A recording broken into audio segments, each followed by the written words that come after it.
Okay अब हामी यसको एक्सरसाइज गरौँ है त।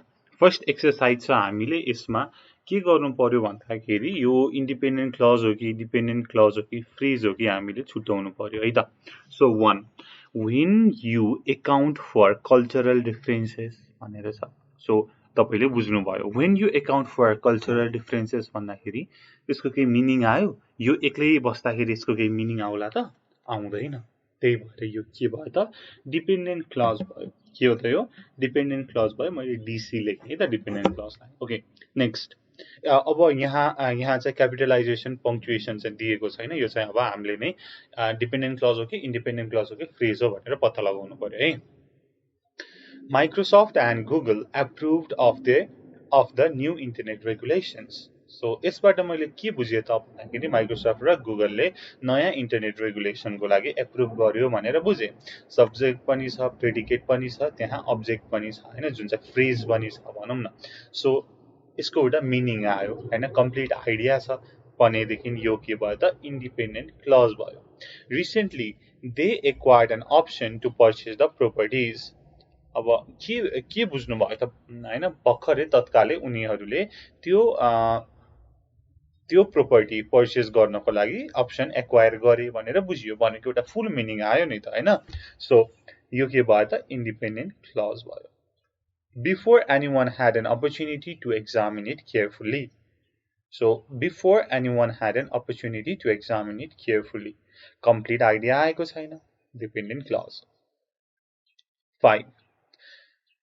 During the middle of the 4-year fiscal period from 2008 through 2012 के भयो त भन्ने कुरा छ त छैन है। अब यो के हो त भन्दाखेरि फ्रेज हो है। यहाँ चाहिँ प्रिपोजिशनल फ्रेज छ है।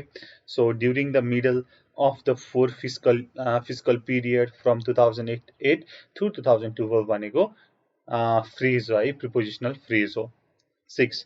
If you want to apply for the job, you should prepare CV भनेको भए कम्प्लिट आइडिया हुन्थ्यो। यदि तिमीले जबलाई एप्लाई गर्नु छ भनेर भनेको छ, के गर्ने त छैन नि के हो, यो के भयो त डिपेन्डेन्ट क्लज भयो। 7. The merger was approved by stockholders. Complete idea छ, independent clause. Should have been in the room.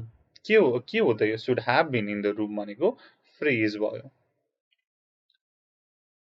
ठीक छ okay. Because we recommend new tax regulations. So because भन्दा अगाडि आउने इन्डिपेन्डेन्ट क्लज हुन्छ, because भन्दा पछि आउने के हुन्छ त डिपेन्डेन्ट क्लज हुन्छ भनेर हामीले माथि पनि पढेका छौं। Is counting on a rise के भयो त फ्रेज भयो है। यो भनेको वर्ब फ्रेज भयो, यो भनेको प्रिपोजिशनल फ्रेज भयो, कम्बाइनमा फ्रेज भयो यो है। सजिलो छ। अब अर्को एक्सरसाइज गरौँ। ओके हाम्रो सेकेन्ड एक्सरसाइज छ। यो सेकेन्ड एक्सरसाइजमा हामी सिम्पल सेन्टेन्स, कम्पाउन्ड सेन्टेन्स र कम्प्लेक्स सेन्टेन्स छुट्याउन कसरी छुट्याउने भनेर हेर्छौं है। अब फर्स्टमा मैले थोरै यसमा केही थप्न चाहे है त।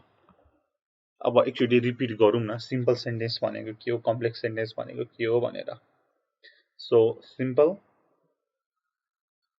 कम्पाउन्ड र कम्प्लेक्स है, सजिलो छ है। यो एक्जाममा पनि आउँछ बीबीएस को फर्स्ट इयरमा। सिम्पल सेन्टेन्स भनेको एउटा इन्डिपेन्डेन्ट क्लज भएको, 1 आइसी लेखेँ मैले। कम्पाउन्ड सेन्टेन्स भनेको 2 or more independent clause. Complex sentence भनेको के हो त एउटा इन्डिपेन्डेन्ट क्लज र अरु चाहिँ डिपेन्डेन्ट क्लज भयो। ठीक छ, यो कुरा भयो।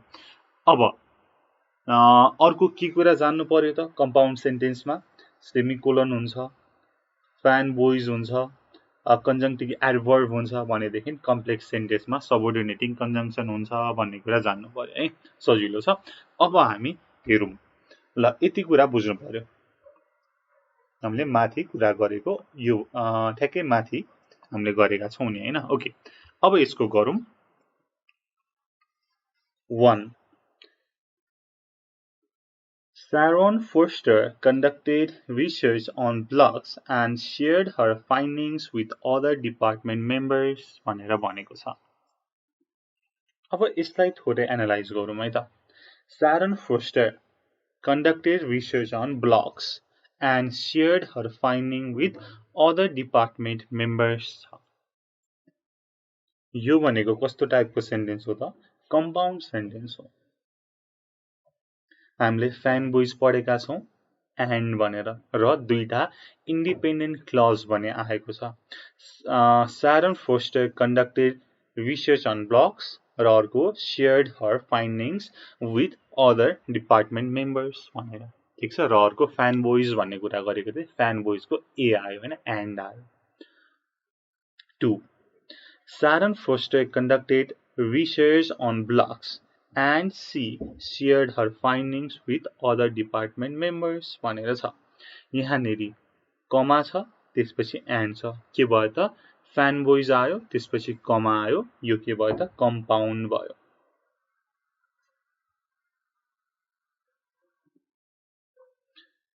यसको 1 को है, यसको 1 को यो सिम्पल हुन्छ है। अब किन हुन्छ हेरौँ है त एकचोटि। सो सिम्पल को लागि के चाहिँ भनेको थियो त? एउटा इन्डिपेन्डेन्ट क्लज भए हुन्छ भन्ने कुरा थियो हैन। अब हाम्रो कम्पाउन्ड सेन्टेन्समा हामीले तीनटा स्ट्रक्चर पढेका छौं। एउटा भनेको independent clause, semicolon independent clause, अर्को भनेको independent clause then conjunctive adverb, त्यसपछि इन्डिपेन्डेन्ट क्लज, त्यसपछि अर्को भनेको independent clause comma FANBOYS independent clause हैन। सो यहाँ माथि त्यसको कुनै पनि प्याटर्नमा परेन र अर्को भनेको डिपेन्डेन्ट क्लजको के त कन्जङ्क्टिभ एडभर्बमा पनि परेन। द्याट्स वाइ यो चाहिँ सिम्पल भयो है। र यसमा चाहिँ एउटै आइडिया दिएको छ। सो रिसर्च गरेर उसले चाहिँ शेयर गर्यो भन्दाखेरि चाहिँ इट विल बी जस्टिफाएबल है त। अब 3 मा हेरौँ। Management trainees are sent to all our branches in the office management trainees are sent to all our branch offices in this country and to some of the branch offices in South America and Europe भनेर छ है। यो चाहिँ एकदमै clear छ। 3 मा हेरौँ है।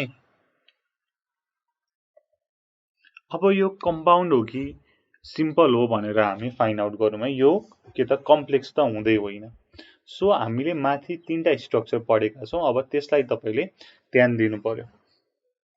यो स्ट्रक्चरलाई तपाईले हेर्नु पर्यो है। तीनटा, एउटा भनेको यहाँनेरि इन्डिपेन्डेन्ट क्लज कोअर्डिनेट कन्जङ्क्सन भनेको फ्यान बोइज इन्डिपेन्डेन्ट क्लज, बीचमा कमा हुनु पर्यो। त्यसपछि independent clause semicolon independent clause, independent clause semicolon conjunction adverb independent clause. अब हामी तलको जुन हाम्रो तलको एक्सरसाइज छ यो हेरौँ है त। के त्यो तीनटा प्याटर्नमा आएको छ त? यो छैन र यो के त कम्प्लेक्स पनि होइन। सो यो के भयो त? सिम्पल नै भयो।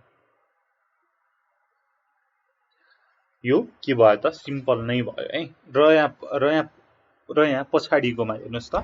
Management trainees are sent to all our branch offices in this country and 2 of the branch offices in South America and Europe भनेर भनेको छ। सो यहाँ पछाडीको चाहिँ यो फ्रेज भयो है। यो चाहिँ दुईटा यो छुट्टै यो क्लज भएन, यो चाहिँ फ्रेज भयो है। सो यो एउटा होल इन्डिपेन्डेन्ट क्लज भएर यो चाहिँ सिम्पल सेन्टेन्स भयो। 4 को हेरौँ। Fill in all answer blanks on the application and send the completed form to the human resource director भनेर छ। सो दुईटा इन्डिपेन्डेन्ट क्लज छ, इन्डिपेन्डेन्ट क्लज र इन्डिपेन्डेन्ट क्लज, बीचमा कमा र एन्ड छ भनेपछि कमा र फ्यान बोइज आउने बित्तिकै यो के भयो त? कम्पाउन्ड सेन्टेन्स भयो है त। When you receive a response, please let me know। यो डिपेन्डेन्ट क्लज, यो इन्डिपेन्डेन्ट क्लज, अगाडि when आएको छ भनेपछि के हो त? Complex. 6. In 1994, Southwest Airlines issued the industry's first e-ticket भनेर भनेको छ। सो यो अगाडिको फ्रेज भयो र यो पछाडीको के भयो? इन्डिपेन्डेन्ट क्लज भयो, बीचमा कुनै फ्यान बोइज कुनै एडभर्ब केही आएको छैन। जस्ट यो के हो त? सिम्पल सेन्टेन्स हो।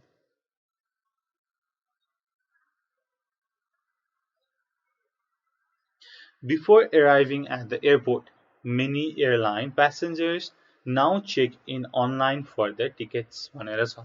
So before arriving at the airport भनेको के भयो त डिपेन्डेन्ट क्लज भयो हैन. यहाँनिर verb छ, त्यसपछि phrase छ.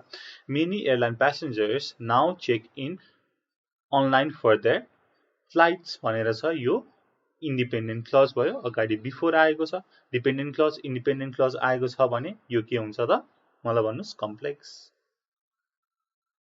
8. Sullenberger maintained control of his disabled US Airways plane and successfully landed it in the Hudson River भनेर छ. सो यो पनि के भयो सिम्पल भयो. हाम्रो फ्यान बोइजको कन्सेप्ट यहाँनिर आएको छैन. कमा र यो जुन एन्ड आएको छ भनेदेखि हुन्थ्यो तर यहाँ छैन. र प्लस दुईटा इन्डिपेन्डेन्ट क्लज पनि आउनुपर्छ कम्पाउन्ड हुनको लागि. 9. If you have sensitive data on your mobile phone, erase or encrypt it before throwing or giving the phone away भनेर छ. सो if आउने बित्तिकै अगाडि हेर्नुस् त यहाँ डिपेन्डेन्ट क्लज छ, पछाडिको इन्डिपेन्डेन्ट क्लज छ भनेपछि यो कम्प्लेक्स भयो. यसरी बुझौँ है. 10. The best companies embrace their mistakes and learn from them. यो के भयो त सिम्पल भयो है. यसरी हामीले गर्न सक्छौं. यो चाहिँ सजिलै छ है. माथिको pattern बुझेपछि we will be okay. अब हामी नेक्स्ट एक्सरसाइज गरौँ. अब हामी यो एक्सरसाइजमा verb कुन हो र सब्जेक्ट कुन हो भनेर पत्ता लगाउँछौं. र हामीलाई थाहा छ कि अब verb भनेको के हो त भन्दाखेरि it tells what the subject is doing or what is being done to the subject. सब्जेक्टलाई के भएको छ र सब्जेक्टलाई के हुँदैछ भनेर भन्नु चाहिँ के हो त एक्सन verb हो. र सब्जेक्ट भनेको के हो त भन्दाखेरि जसले काम गर्छ त्यो चाहिँ सब्जेक्ट भयो, जुन चाहिँ नाउन अथवा प्रनाउन हुन्छ भन्ने कुरा छ. र सब्जेक्ट हामीले कसरी थाहा पाउने त भन्दाखेरि हु अर व्हाट को आन्सर आउँछ भनेदेखि चाहिँ त्यो सब्जेक्ट हो भन्ने कुरा छ. अब त्यसकै आधारमा हामी यो गरौँ है त. अब हामी सब्जेक्टलाई चाहिँ सिंगल अन्डरलाइन र वर्बलाई चाहिँ डबल अन्डरलाइन गर्छौं. The applicant with the best qualifications received the first interview भनेर छ. सो कसले पाए त हु भनेर भन्दाखेरि एप्लिकेन्टले. This is subject. र उसले के चाहिँ पायो त के काम हुँदैछ भन्दाखेरि रिसिभ गर्ने. यो चाहिँ के भयो verb भयो. 2. In the afternoon sessions, the speaker made a dynamic presentation. कसले प्रेजेन्टेसन गर्यो त स्पिकरले. सब्जेक्ट स्पिकरले के गर्यो उसले एउटा प्रेजेन्टेसन बनायो भन्ने कुरा छ. 3. During the sales campaign, our telephones rang constantly. के चाहिँ ऱ्याङ गर्यो त हैन. who ranged भन्दाखेरि टेलिफोन अथवा what ranged भन्दाखेरि टेलिफोन. This is subject. र टेलिफोनले के गर्यो त टेलिफोनमा के काम भयो भन्दाखेरि घण्टी बज्ने. So rang is the verb. 4. In the winter, यो चाहिँ फ्रेज भयो. In the winter, we will hire 4 new employees for this department. So कसले हायर गर्ने हामीले. by whom भन्दाखेरि we है. सो हामीले के चाहिँ गर्ने हो त हामीले हायर गर्ने हो. will hire है. यो चाहिँ के भयो त verb फ्रेज भयो. यसमा चाहिँ auxiliary verb र main verb भयो. auxiliary verb यो main verb. 5. Our management team built a strong program for sales and service. Our management is the subject. Our management team is the subject and built is a verb. The most successful sales people received trips to Hawaii. So sales people is the subject and received is the verb. 7. In the meantime, our human resource manager will send you an application form. Will send is the verb and human resource manager is the subject. Double underline. It is subject. 8. Last week, we released our new line of upscale stylish cell phones. 9. One of the vice presidents was given a promotion recently. 10. Today computers require managers to think with a new clarity and precision. The printout with all the customers' names and addresses was accurate. So के चाहिँ accurate थियो त? Printout accurate थियो र यो बीचको चाहिँ phrase हो है र was के हो त? Was accurate verb हो to verb. One of our top salespeople sold 2 million worth of life insurance. 13. A list of restaurants with low-priced meals is available in the lobby. 14. Everything except labor and parts is covered by your warranty. So labor and parts is subject. A committee consisting of 11 employees plus the manager was appointed to investigate. So single underline गरेको subject र double underline गरेको verb है त फेरि एकचोटी हेर्नु होला. So सजिलो छ. अब अर्को एक्सरसाइज गरौँ. अब नेक्स्ट यो एक्सरसाइजमा हामी अघिकै हैन कम्पाउन्ड कुन हो कम्प्लेक्स कुन हो भन्ने कुरा हेर्छौं है त. ओके अब कम्प्लेक्स कुन हो सिम्पल कुन हो हेर्नु पर्यो. ल गरौँ. 1. Rahul applied with five companies but he was interviewed with only 2. कमा आएको छ र फ्यान बोइज आएको छ भनेदेखि के भयो त यो कम्पाउन्ड भयो. Rahul applied with 5 companies but interviewed with only 2 भन्यो भने सिम्पल भयो.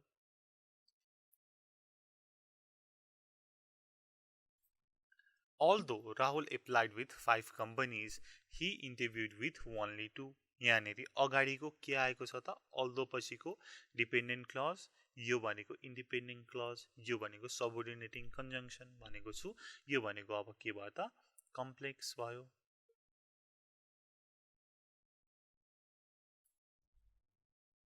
Four. Rahul, who is applying for jobs, sent resume to 5 companies. However, he interviewed with only 2 भनेर भनेको छ. यो अब यहाँनेरि कम्पाउन्ड कम्प्लेक्स भन्ने कुरा पनि छ है त. यो चाहिँ के भयो कम्पाउन्ड कम्प्लेक्स भयो.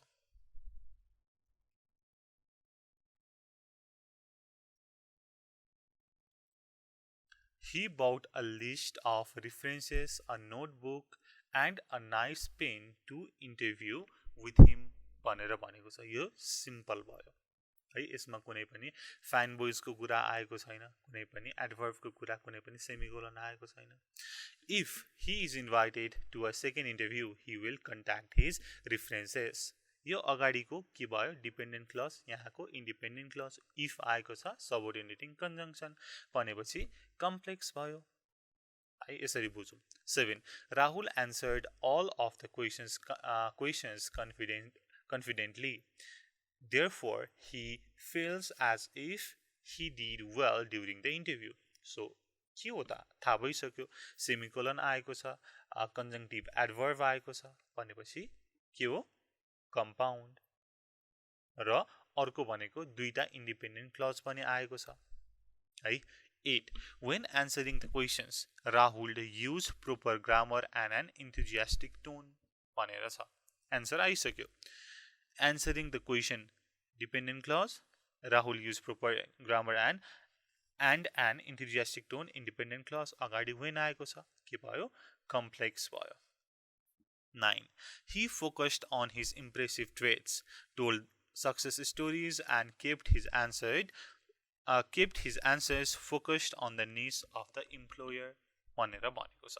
अब यसको प्याटर्न हेरौँ त के छ त यहाँनेरि. सो उसको हैन उसको इम्प्रेसिभ पार्ट हैन उसले के चाहिँ भन्यो भन्दाखेरि इम्प्रेसिभ ट्रेड told success story and kept his answer focus on the needs of the employer भनेर भनेको छ है. सो यहाँनेरि यो जुन यति लामो छ यो के हो त भन्दाखेरि जस्ट अब्जेक्ट हो है. सो यहाँनेरि एकदम सिम्पल आइडिया दिएको छ. यसमा एउटा मात्र इन्डिपेन्डेन्ट क्लज छ. यो सिम्पल भयो है. र हाम्रो कम्पाउन्ड र कम्प्लेक्सको हामीले स्ट्रक्चरसँग पनि मिल्दैन. Because he was properly prepared both the employers were extremely impressed भनेर छ फाइनल्ली है. So he was properly prepared, both the employers were extremely impressed र because ले जोडेको छ अब यो के हुन्छ होला त भन्दाखेरि कम्प्लेक्स हुन्छ है एउटा भनेको डिपेन्डेन्ट क्लज अर्को भनेको इन्डिपेन्डेन्ट क्लज र because ले पनि जोडेको छ कम्प्लेक्स भयो अब कम्प्लेक्स छुट्याउनको लागि चाहिँ हामीले सबअर्डिनेटिङ कन्जङ्सन मैले माथि भनेको छु त्यो हेर्नु होला है त ओके ल एक्सरसाइज यति भयो अब हामी अगाडि बढौँ